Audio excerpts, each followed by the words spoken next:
ng ano. Mayong adlaw sa tanan. Tanawang Morning nahitabo sa atong linog. June 8. Kalat Perting na kusuga sa nahulog. linog Ay, diri sa Jinsan no. oh. Sayo pa ni sa buntag. Tas pati balay ko na mo. Perting kalatan. 7.8 magnitude ang nahitabo sa linog diri sa Jinsan. Pit na nahulog din.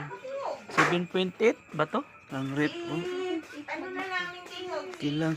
Perting kusuga gyud no. Tanawa nagkalat ang mga ano, mga gamit na mo nasa taas nangahulog.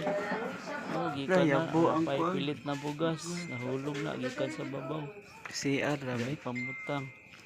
Mga CR na naa sa Ha? taas, gibutang na mga batil nangahulog. Ubas ko na mo CR.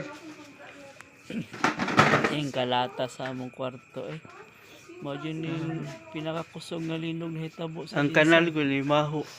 diri sa Tingnan mo, mga grabe man ang sing sa kanal. Ilang kwarto diri o perting kalata bisag way linog. Perting kalata na.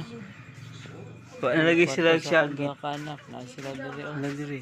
Wala. Bago man sa linog. Dito sa cellphone ha. Wala na. Pero si Papa lang kung nilinap po siya ba na kusog Oh, kayo yung na hitabo napos na kusugang sa linog jagat. sa Jinsan. Mga Te. dol, happy viewing! Hiha ka.